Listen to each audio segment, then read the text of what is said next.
This is Alvaro Gonzalez. I'm AVP of Partner Strategy and Enablement from TierPoint. Thanks for the time you're taking to hear from us today. This is the first of this year's series of webinars for you, renamed TierPoint Channel 2020, and I'm really excited to get to share it with you.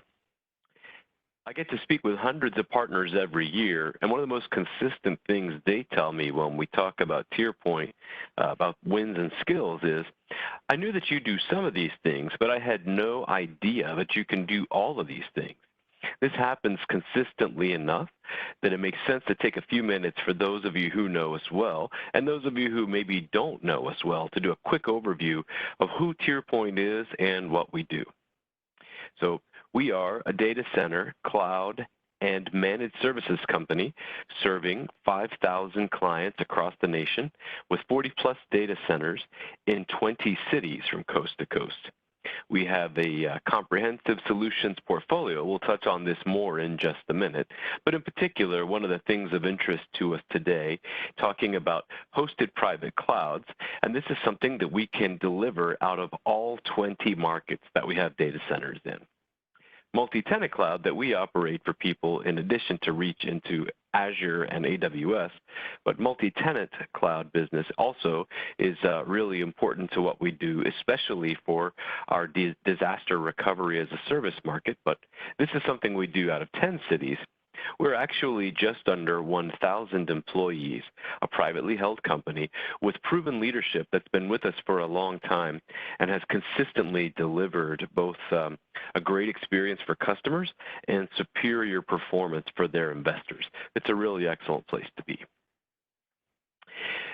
Because we actually do have, again, we'll talk about this comprehensive solutions portfolio, it's really important to note that here on the map that I've added to the slide, orange dots represent locations where we have data center facilities and people, but cell width is really super important to what we do, especially with our partners.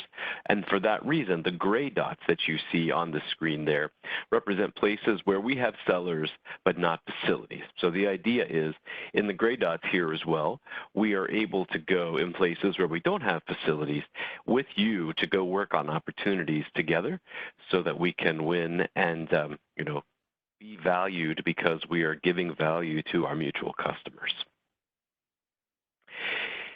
We all interact with companies of different sizes, different levels of tech skills, and different types of business. The set of capabilities that TierPoint and you can offer to them together lets businesses get the help that they need to better compete today, but also to be able to set a course for tomorrow, or equally important, to know that the decisions that they make today don't cut them off or delay their ability to adapt to changing conditions that are in the future. So, I'm a metaphor person, and I would say that it's one thing to go to the hardware store and buy a hammer. It's another to start work with an architect and a general contractor with long experience and deep expertise. Maybe the conversation is about remodeling a bathroom or building a fence. But that doesn't mean that you wouldn't want to have access to the experience and the capabilities of people who have done something far larger than that. So if the customer's needs are solved by just co-location or the multiple cloud platforms that we can work with, network services to tie it together, security and compliance, because that's a fundamental part of everyone's IT strategy today, disaster recovery, where we have very favorable coverage from both Gartner, Forrester, for example, or finally managed services. The fact that, again, everyone is effectively on a different point of that road towards digital transformation in business, and no matter where they are along that path, we have capabilities that can help them today and to give them good opportunities for tomorrow. So I call this actually our eye chart, because while it's a pretty complete representation of what we're talking about when we say comprehensive solutions offering, it's pretty terrible in an actual presentation. So we're always happy to share these materials. In fact, there's a point that's coming out about that in just a moment, but it's a useful way to make a point right now, and that is, there are a lot of providers who talk about flexibility, but then they have only really one or two things that they can do for customers. Colo but no services, services but no colo, only a small set of services, and et cetera. This can actually force customers to trade the complexity of the problem they're trying to solve for the complexity of working with 5 providers or offerings to solve the one complex problem that they have. That's generally not good business because the customer doesn't make money by managing solution providers. They make money by getting to the right outcomes that let them innovate and drive customer experience. For that reason, it's very useful and very important to have as broad a set of capabilities as we do at TierPoint. Finally, I mentioned it before, and I will mention it again. Sell with is something that's very important. It's really central to what we do. So for those of you who have not gotten to meet the members of our channel program all around the country, we're divided into the regions that you see up here. There are 3 of us who work at the national level. Kenny Ash is the VP of Channel. I, Alvaro, am the AVP of Partner Strategy and Enablement. We also have a National Partner Director, Melanie Sunahara. And then in the regions that are color-coded here around the country, we have channel directors who are in those territories. The function of the channel director for us is to help and to work with you, with our partners, and with our OEM partners, some of whom may be with us today also, to align you with our sellers and SEs to go out and to work these opportunities together. So we can get this information to you after the call so that you can always know who to reach out to, who to begin to align with for us to go and work on these things together. So turning away then from kind of the general TierPoint commercial, we have really 3 topics to touch on today. The first of them is our partner playbook. And then the second are both the topics related to the Nutanix component of what we were here to discuss today. I'm especially very excited about those components. I'm working personally with people up to very senior levels at Nutanix for us to go and to put our forces together to go and solve customer problems. So I'm very excited to share this with you. But our new channel partner playbook, we have actually just finalized in February of 2020, so really just last week. 2019 was TierPoint's best year yet as a business and our best one as a channel program. Thank you. Without you, we wouldn't have the success that we're enjoying and that we try to earn every day. Because you get good results, and what that means is you have to continue work to cultivate, to continue to work to earn them. We've made some big investments that we intend to continue to do to keep building on the momentum. We have 3 clear areas of focus around it. The first of them is to continue working to turn the feedback that we get from customers, from channel partners, and from our technology partners into solutions for our customers. And for example, our launch last year of this Nutanix-based hosted private cloud capability and our expansion of it now are among things that really clearly show this. So much growth in our business has come because customers or partners come to us and say, I love what you do, and I wish that you did this, so I could love more things that you do. 9 times out of 10, that's actually been one of the guiding stars for how we have expanded our product portfolio. The second big area of focus and investment for us has been the development of a new ongoing program of partner enablement activities, like this webinar series or some other improvements that we've made. And based on a lot of you telling us that too many service providers come and talk at you instead of coming and looking to talk with you. They come and they try to make you, the channel partners, experts in them, whereas we are trying to have a very clear focus on making you experts at seeing opportunity for us to go and work it together, right? It sounds like a subtle difference, but it's a huge one because our focus is on getting you to success, not getting you to know everything about us. The third thing then is the launch just last month, just a couple days ago, in fact, of our new TierPoint channel playbook available from TierPoint channel directors. We have, as I was just talking about, a really broad set of capabilities that allow us to solve really complex customer business problems. But how do we make it simple for you to have some areas of focus? How do we make it simple for you to have quick means to a sharper vision of what those business problems are, what TierPoint capabilities apply, or what specific examples of where we've delivered for customers and how to start that conversation? The first edition of our channel playbook gives an overview of what we can do. And so if you think back to that eye chart slide that I had a little bit ago, there is a version of that in there. But it also takes it and it focuses on 4 topics where there's real leverage that we're experiencing right now to generate business by solving customer needs. So the 4 initial topics that are in this version 1 of the channel playbook are managed services and kind of that general overview of what we do. In some cases, actually, the broad brush, the big net, actually is a great way to have the conversation, to talk about strategy and do this knowing and having confidence that there's an overwhelming likelihood there's something that we're going to be able to do to be helpful. The rest of them, though, are a topic that's really important to our conversation today, hosted private clouds. There's another one, IBM workloads, which is someplace where we have been seeing a great deal of success. And then finally, around a security story. All of these are areas where we're having great wins today and where momentum is building. And on the one hand, we wanted to state them to you kind of in a clear topical way like this, talking about managed services or Nutanix hosted private clouds or IBM workloads. There's a case study at the end that I want to spend a little bit of time on to show you maybe the thing that is most important to come out of this with overall, and that is how we're winning is by solving customer needs that cut across multiple areas. So these topics are a great way to focus and to cut it down to size, but a lot of the wins that we're seeing actually were chosen for some really awesome responsibilities because we have capabilities that are bigger than just one thing. So you'll see that with the playbook, we also have prospecting email templates that we have put together that are keyed to the content, that are keyed to these topics.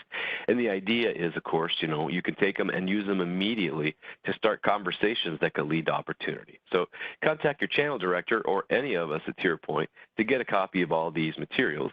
Over the course of the year, we're going to be working to expand them with more and better content for you.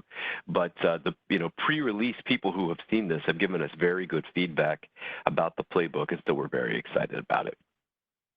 Turning to now the Nutanix component of what we're here to talk about today. It feels like a long time ago and far, far away, business was kind of a local affair in a way. Moved at a pace that let hard work and ingenuity build enough success to get by. But as IT capabilities advanced, the pace of what was possible began to pick up, and that offered more possibilities, but it also created more competitive pressures. And a great power, a hyperpower even, arose that drove things in a really specific way that in effect offered things that were beneficial some of the time to a subset of people, but also put a lot of pressure and even could impose a lot of requirements on everything that it touched. Those who wanted to align with it could kind of sacrifice freedom, put on a uniform and get along, but those who didn't want to give up their freedom, or those who had where the business case maybe just wasn't there, what would be the consequences for them? Well, among others, right, 2 companies emerged working to help their customers keep up with and thrive in this new reality, fighting back against that oppression of high expense and complexity, helping to solve actually the everyday challenges that are part of business success when the opposition has gotten strong or when there are pressures that can be really difficult to keep up with, but maybe don't necessarily align with your business. And those 2 are Nutanix and TierPoint. Last year, TierPoint launched a new hosted private cloud offering based on Nutanix, bringing together 2 groups who'd been helping people individually. And since coming together, we, with our partners and the customers we serve, we've been having great success improving conditions and letting people thrive instead of just trying to survive and get by. We've been giving them alternatives that don't mean that they're forced to reinvent business processes to use different applications because everything is supposed to go to AWS, for example. To actually put business back in charge of the conversation rather than trying to keep up with this kind of tech burden that didn't necessarily offer a lot to everyone's bottom line. So it was a really good start. And as we all got stronger together, though, the challenges that we face in competition, budget pressure, were also getting stronger. So what could we do to keep up and keep rolling back that tide of complexity and pressure? The basic offering at the heart of this conversation is this hosted private cloud, and especially the Nutanix-powered hosted private cloud that we launched early last year, delivered out of any of the TierPoint data centers around the country and dedicated to each individual customer or line of business or even application, however people have wanted to purchase it. This has allowed customers to get to the benefits of cloud, meaning removing CapEx, being delivered out of enterprise-grade data centers with multiple sources of power, multiple network providers blended together, capacity to scale without needing massive front-end investments in facilities and infrastructure, all of those kind of cloud benefits, but at the same time to ensure that the performance and control that people are getting out of them and that are so important and expected when customers have their own gear, to make sure that none of that has to get sacrificed along the way. So the basic offering here is dedicated Nutanix nodes, dedicated switching and routing, and a dedicated hypervisor environment, a dedicated virtualization environment, really. Right. On top of, or kind of wrapped around these elements, are all the capabilities that TierPoint can offer.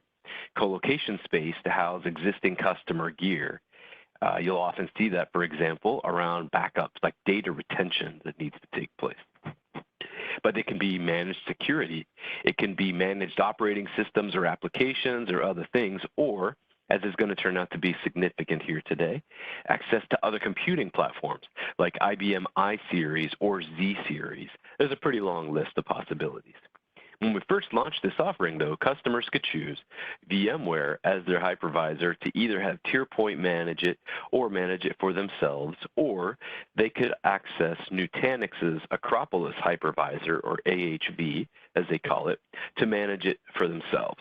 And in part, this lined up with Nutanix's own experience of a lot of customers wanting the tools available above that hypervisor level, while they could make a future decision about that virtualization layer. Part of it, though, too, was due to the fact that as a service provider, anything that we do has to be built to deliver at full cloud scale, and we essentially have no margin of error when making something generally available. So we are always going to test things very completely to have pretty deep experience in it before we will ever put it onto an offering that is facing our customers. And so we launched with the area where we already had deep expertise, and that actually had very great success getting started. But if there's one topic, one theme that happens over and over again with us, and that is this: we are not a one-and-done kind of company in any sense. We launched initially with Nutanix-based hosted private cloud managed on VMware, with the intent, though, of having that be the beginning and not the end. So following that launch process of version 1, we began a company-wide initiative in completing training certification for all of our sellers, SEs, and our architects and delivery part of the business, so that we could build a really deep base and expertise in Nutanix to be able to build out the next levels of our offering. And so that is one of the things to talk about today. Because having completed the initial phase of launch for our Nutanix-based hosted private cloud on VMware, and having completed that training and building operational expertise in the AOS and AHV parts of the ecosystem, we got ready for the next several steps in the process. First, to launch a managed AHV offering, as we did in September, and then to launch that offering and include with it a support option for managed disaster recovery that's built into AHV using the Leap async capabilities. So what's new in that case in comparison to where we started? The first of them is to take everything that we were doing before with a Nutanix-based hosted private cloud on VMware and say all of this applies as well, adding in then the ability to have a managed AHV component to it. So this, again, was kind of a pretty significant upgrade on what we were doing on the AHV side. And effectively, the basic distinction between customer-managed and TierPoint managed hosted private cloud boils down to taking monitoring of hardware and hypervisor and then owning proactive upgrades of all the service elements in scope. For example, Acropolis OS, AHV, Prism, dependent kind of platform elements, owning also triage and resolution of events that are in scope from that. So, to take it from here you go, you can use it, the self-service customer managed model, but then to bring it up a step into customer gets to control what is running in there and gets to consume the outcome, but doesn't have to carry responsibility for the care and feeding of that basic environment. So adding this managed AHV offering kind of has given two main benefits to the customer. And the first of them is customers who wanted to have the kind of control and predictability that comes with dedicated infrastructure, but also wanted to outsource as many of these back office IT activities as possible, they can now, align with the present functionality and coming innovations from Nutanix, including the parts that TierPoint is gearing up to include in a managed offering. But at the same time, they get on the one hand to reap the benefits of lower licensing costs that generally comes along with Nutanix compared to VMware, and still have a consistent outsource strategy and scope of work across multiple TierPoint offerings.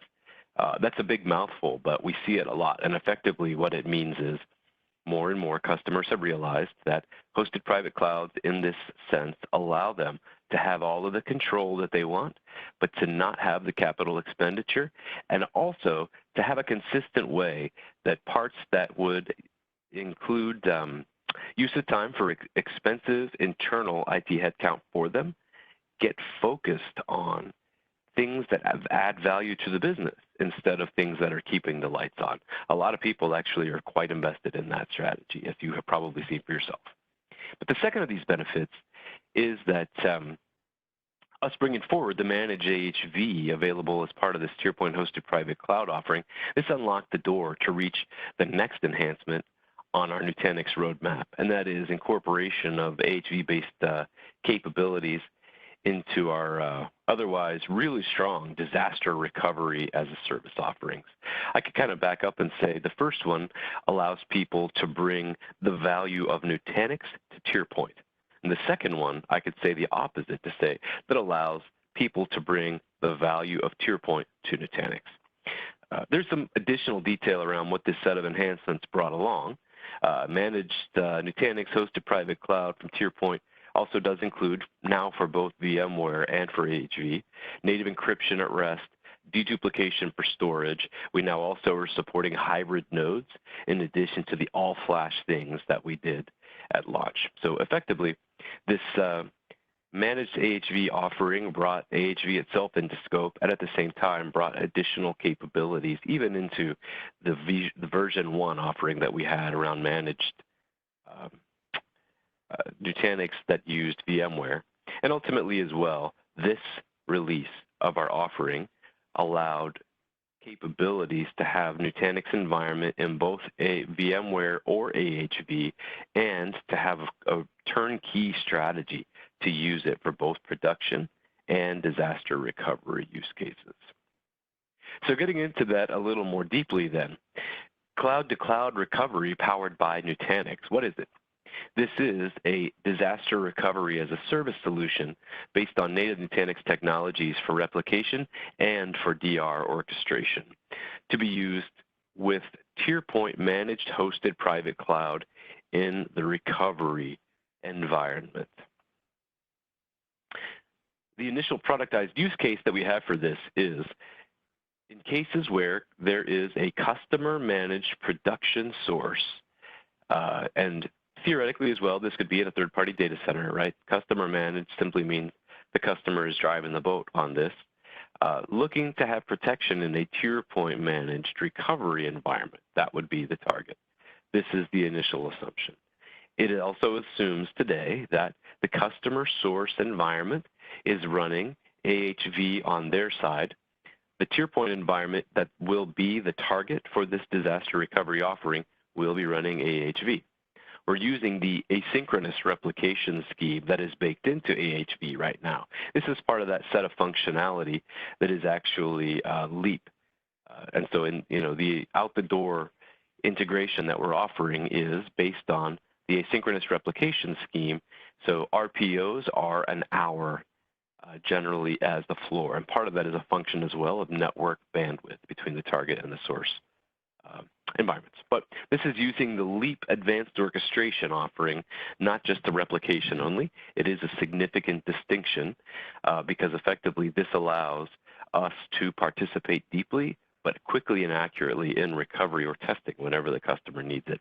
And then finally, this would be something that people could access either over public or private network transport, right? People could, if they wanted to, drop off private lines into the TierPoint data centers that are housing these environments, or they could do this over an internet VPN. They could do it under SD-WAN. Effectively, any kind of WAN connectivity that works for the customer, we can support in this. We do feel actually that we're going to be very successful in this because it's a great cost-effective way for Nutanix clients to have an orchestrated disaster recovery solution rather than a self-service offering. I want to double-click on that for a moment before coming back to it in a second, and that is Nutanix also has, as I'm sure many of you know, an offering that they have brought to market that is XyLeap today, and this is an offering for customer self-managed disaster recovery, and it is an environment specifically dedicated to protecting what's in Nutanix. In contrast, the TierPoint offering here is going into hosted private cloud instance that is dedicated and known equipment for that customer, and it is a managed offering by TierPoint. That is effectively the big distinction between XyLeap and this. XyLeap is a great solution if you have a shop whose requirements are adequately met by self-service disaster recovery. TierPoint can accommodate a much broader things with this being a part of it, and also it's a managed offering. But to that end, actually, the second reason why we're going to be successful at this is that a managed offering of this kind is going to permit customers to resolve much bigger business challenges than those that a single platform solution can offer. The case study that's coming up in just a few minutes is really going to let us see that in kind of real detail and in some depth. But then finally, this combination of TierPoint and Nutanix capabilities allows customers to respond to today and to meet the business needs and the goals that they have at the moment. But it also sets an open road towards tomorrow. Refer back to that set of TierPoint capabilities being much larger than this. This is a crown jewel in a sparkling crown already, right? And what it means is customers, again, can decide for today and they could choose tomorrow because they didn't get cut off from that. We feel that that's a very powerful predictor of success. At the same time, a recurring topic with us is there are lots of providers who either do very few things or they have a very low rate of change, that actually they will pick a couple things and they will do the heck out of them. That is not the TierPoint way. The TierPoint way, again, I'm a big turn of phrase kind of images guy, and the way I describe myself and I think about our company is that we're like a shark. We're swimming or we're dying. If we are not looking to innovate, if we are not looking to bring new value to people, we are actually losing and we are wasting our time. So things that are on the roadmap for 2020 as regards specifically enhancing this disaster recovery for Nutanix from TierPoint include cross-hypervisor support to be able to also bring into protection environments that are running on VMware on the source side and protect them into AHV on the target side that we would operate. To add in addition to that async replication capability to get the near sync replication capability brought to the fore. This can allow much more aggressive RPOs and will be a really great enhancement. And then finally, additional DRaaS features and integration. The integration thing is actually something I think that's very frequently important to what we are doing at TierPoint because, again, we actually have great success for many customers working with complex problems that cut across multiple systems. before tying off on this, just to give, again, a very clear visual representation of what we're talking about. The end result of a customer purchasing this offering from TierPoint looks an awful lot like this. There's a customer managed side of this where the customer today is operating a Nutanix environment, running AHV AOS Pro, having the licenses for this LEAP offering. Effectively, all of the functionality, if you're not deeply familiar with Nutanix, is resident in the software that comes out of the box. You're just unlocking the licensing for additional functionality. This has two great benefits to you. A, it tends to drive the cost down across the board in all of these things, which is a really big benefit. And the second one is, just as is the case, and here, they say it's impolite to talk about religion, but if you are an iPhone user, you know that actually there's such a walled garden effect to, for example, applications or the handsets in an iPhone environment that you're going to have a very good experience. Why? It's because Apple has controlled so much of the design environment that the interoperability is always going to be extremely high. This is like Nutanix as well, because Nutanix is responsible for the practical totality of the software that's in here. Interoperability is something that's handled properly before anything goes out the door. In other environments, when you need third-party tools to get home, there are some excellent, extraordinary third-party tools. We use many of them. But there is also potentially additional cost and additional vetting that goes into that. So the customer source side and the TierPoint side will effectively match each other. We would have, ideally, to conform to what the customer is best served by, the exact same firewall setup on the production side and on the DR side for operational consistency. Dedicated switching and routing behind both of them so that performance is going to be very predictable in either one of these environments. You won't have this big mismatch. And then finally, the target side on the TierPoint part of the equation, the disaster recovery location, would also have dedicated Nutanix nodes running AHV AOS Pro with LEAP on them, right? The contrast that we want to be very certain to make here would be that XiLeap is something that is excellent for self-service when that's what the customer needs. This is something a little bit different.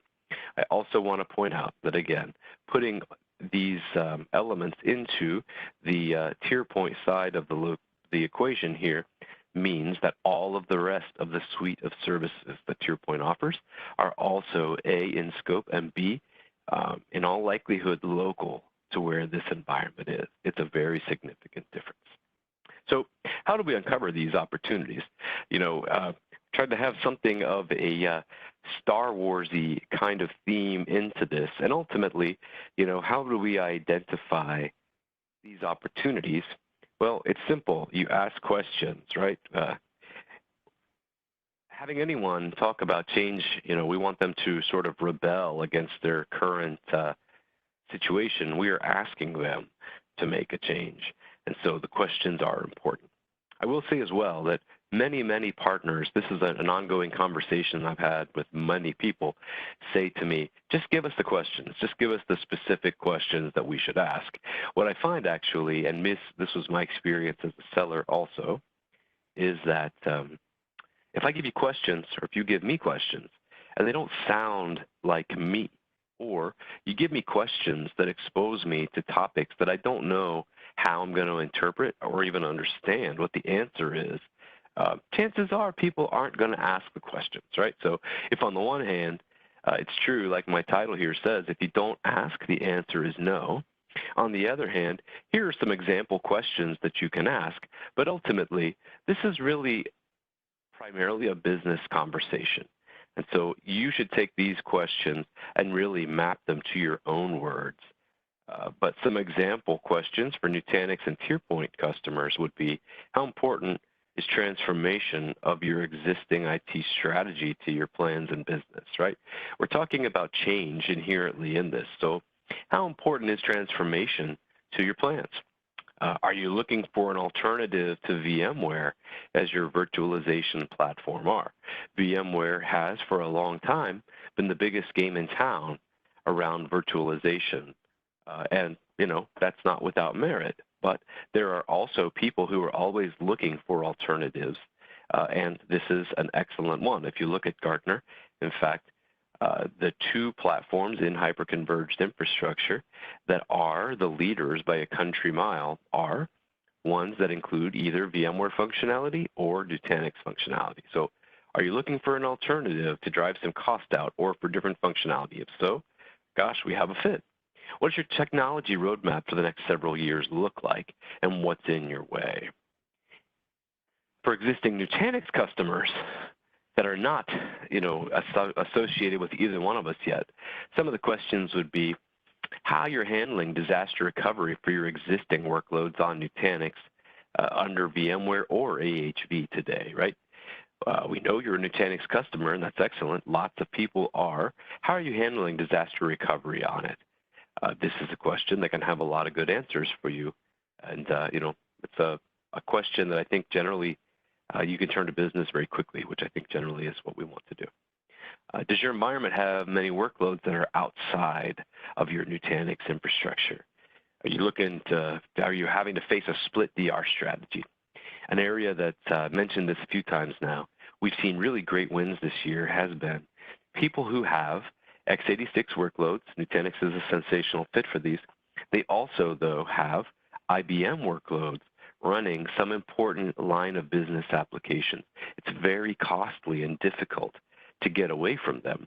And if there isn't a compelling business reason to undertake that transformation, which can be quite painful, what that means is there's opportunity that a Nutanix-only strategy won't get you after. They won't get you aligned with it, right? In some cases, people have faced the possibility of either having, especially for disaster recovery, to make the decision between I'm going to buy another one of everything and I'm going to put it in a data center, mine or someone else's, or I'm going to potentially have to consider having two different disaster recovery strategies, one for x86 workloads and one for not x86 workloads. That's a very painful place to be. We've had some great wins because we can offer both x86 and all the IBM ecosystem stuff in one place. Finally then, are you looking at plans to shift the way you consume Nutanix from a CapEx to an OpEx item, right? These are sort of motherhood and apple pie, but at the same time, the thing that comes out of a lot of questions that people ask me, a lot of conversations I have, I prefer to tell people to think about the principles of what you're asking. The first is to ask for what they want. What are you trying to do? Where are you trying to get? And what's in your way, right? To be able to align. It's a technology question, but more importantly, it's a bringing value to business question. I think that principle, no matter how you go into it, to sound like yourself, that's a very powerful one.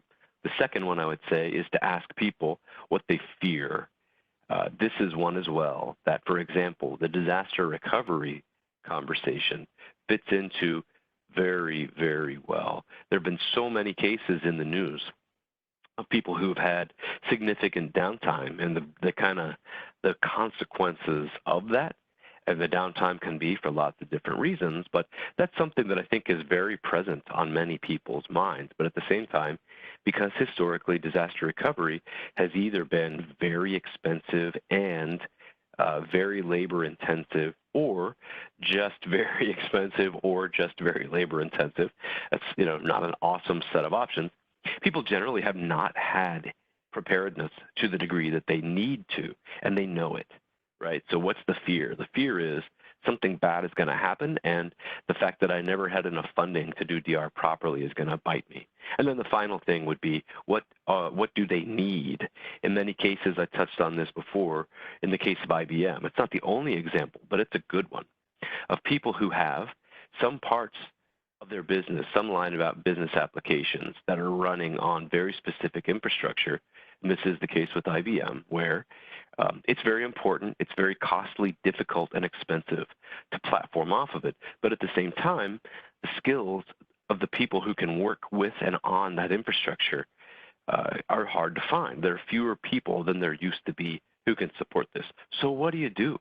What do you do if a bunch of your revenue of the business is tied to an application that has specialized skills and it represents what should be 25% of an FTE on your IT staff.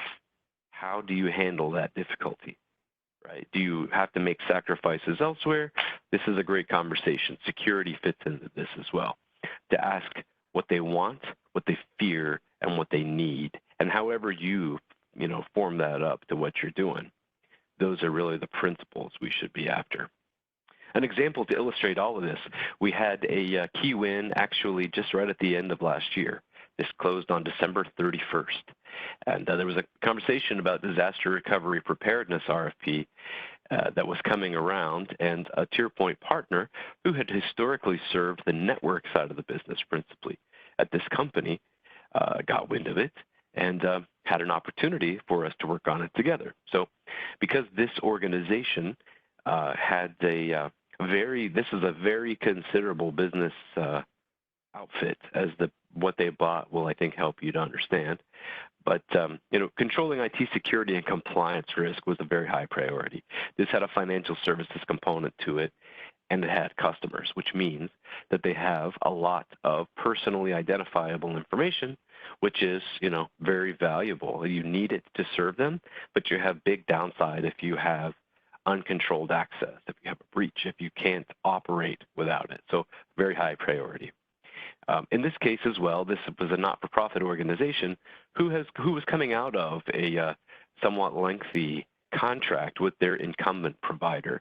And ultimately, that incumbent provider had really not evolved much at all over the period of time of this agreement. So that was something that I think that was dissatisfying. They also had some kind of troubling financial news around them. So overall, just not a great place to be. But then finally, and this was something that historically had limited them, a crucial element of this project was a need to protect both x86 and, in this case, IBM Z-series workloads, right? It was fundamental to the business to be able to have both of these. And so their disaster recovery plans had to take into account the absolute A, need to protect them both, and B, fact that there were interdependencies between the two. So the initial RFP that came out actually focused on things the way that they were, right? Because it's essentially, historically few providers were really able to play very well in this game of being able to work with more than one different kind of computing infrastructure. So they thought that maybe they wouldn't have great options, but in the process of discussing really what the customer was trying to accomplish, different things began to emerge. So to begin with, as part of due diligence, a tour of the data center kicked off a conversation that led the discussion around what the real needs were and what the return on investment could be to build out infrastructure, starting around this build versus buy, which is a conversation that is always useful to have. People are spending money. They need to understand what they're going to get out of it. The tour of the data center also brought to the fore questions and let them identify and resolve concerns across the board about security, and led to a deeper discussion around the goals and why they wanted to choose a different provider, or how they would choose the provider they were going to choose. This also led into a cloud assessment and essentially meant diving into identifying what are scientifically all the applications, how do they interrelate to each other, how do they interact with compliance, to really get a lot of this kind of real world understanding. People think they know. It's like me with my kids, I think I know what they're doing most of the time, but I'm sure at the same time there's a bunch of things they do that I'm not really aware of because I can't put them under a microscope. Right? A cloud assessment effectively allows people to get the insight into not what we think is going on, but what is really going on and how it relates. That was very powerful. And then finally, be able to take that detail and talk with the chief security officer, the chief technical officer, drill into it, and to have everybody realize they had come into this thinking that the answer was going to be co-location and some swing gear, for example, a very traditional approach to disaster recovery. But they realized actually that just continuing to do things as they had been up to now had a lot more effort tied to it, exposure to a lot more downside, and that actually there could be real benefit to thinking about it differently. because there previously had been really few good options about how to protect both x86 and IBM workloads together. They had kind of assumed that this was still true, and so much change wasn't going to be possible. Success, though, coming out of this engagement for everyone, for the customer, for us, for the partner, for the OEM technology sellers that were in there as well, meant that because in the case of a hosted private cloud, the Nutanix account team aligned with this customer would be able to have compensation for this as though they had sold it to the customer. There were some other partners who were in a similar situation, so all the people who were aligned with this customer and had experience in seeing them operate could actually come into and like row in the same direction. Because the way that this worked in the case of the Nutanix sellers and some others was that TierPoint winning with the customer buying a hosted private cloud and other services from us also allowed them to win. This puts the customer in a better situation overall, because at that point, nobody who is working together in this case, nobody has competing agendas. We can all win by going to what's best for the customer, and that's a great place to be. What was the result? What would have started out looking like a $30,000 per month account that would have been mostly co-location turned into a $175,000 a month account that was 80% managed services, nearly 6 times the expenditure the customer was going to do on a monthly basis, because the improved outcomes that they were going to get out of it were more than worth it. Among some of those things, the customer got to avoid a $2 million capital expenditure going into the traditional way to do this, right? Because if they had done just co-location, they needed to still buy all of the infrastructure, or most of it, to be able to do this disaster recovery protection. That was very significant. Their disaster recovery posture was improved because one of the outcomes of this was that for both the IBM Z-Series environment as well as the x86 stuff, we have all dedicated gear for that customer. And that means that disaster recovery, proving compliance as well, can be done at any time. It's always dedicated specifically to them, and that was a very big improvement. And then finally, one of the things that is maybe most important but easily overlooked was that the amount of time that the team, the internal IT team at this customer, would have had to put into maintaining disaster recovery was time taken away from their ability to innovate on the production side and to work to give a superior customer experience, in effect, to compete. All of this time that would have gone into that actually got put back into allowing them to advance by using us to give the protection on the disaster recovery side. And that was a big value to the business. This opportunity actually closed. It was, again, December 31st when this opportunity got signed. And, off to a great start. We're deep into the process now. We're almost complete of actually turning this into a customer case study to be able to give to you, our channel partners, to be able to discuss with our mutual opportunities together to kind of illustrate the whole process. So this was a really great outcome. Every deal doesn't look like this. Every deal isn't $175,000. We do great deals at $5, $10, $15, $40, $70,000. I will tell you, though, that specifically this combination of Nutanix for hosted private clouds and IBM workloads is something where we've been seeing a very significant upswing, and we've got 2 other deals that look almost exactly like this that have also closed in the last 90 days. This is a very high leverage conversation. So ultimately, this conversation amounts to looking for and asking for change from everyone who's in the process. If you're a VAR seller who has made a great career selling the boxes, it can be intimidating to engage with the conversation about as a service, right? But it represents an additional way for you to win and to have a seat at the table when people are talking about cloud strategy. If you're an agent on the telecom side, right, with misspent youth there like me, I spent a long time working in that space, You've spent years now transitioning into UCaaS and other as-a-service offerings, but getting into the conversations around the compute cloud side of the ledger can be very intimidating, right? And if you're a Nutanix seller, the idea of a pivot away from selling the host and software to a managed offering, and this idea of working with sets of partners who've never been on your radar before, this also can cause a little bit of concern. But this case study from the page before shows the upside of it too. The TierPoint partner who brought that opportunity through the door wasn't a VAR and wasn't on the radar of the Nutanix team there at all. But coming together and us all taking what kind of looks like a leap of faith to work together turned us all together into something stronger than any of us would have been individually, right? We were one with the force and the force is with us. That's always the goal. Together, we win in ways that we couldn't necessarily win if we were apart from each other. Powerful message. So this is the first of 3 National TierPoint Channel 2020 webinars we have planned for this year, and keep a lookout for the next one, probably in a little over 6 weeks. I'm really looking forward and excited to get to tell you about the fruit of some pretty awesome stuff that we are finishing working on right now. We're also looking forward to getting to see some, or hopefully most of you, next week at Channel Partners in Las Vegas. This presentation was recorded and will be made available after the fact to review anything or for people who couldn't attend today.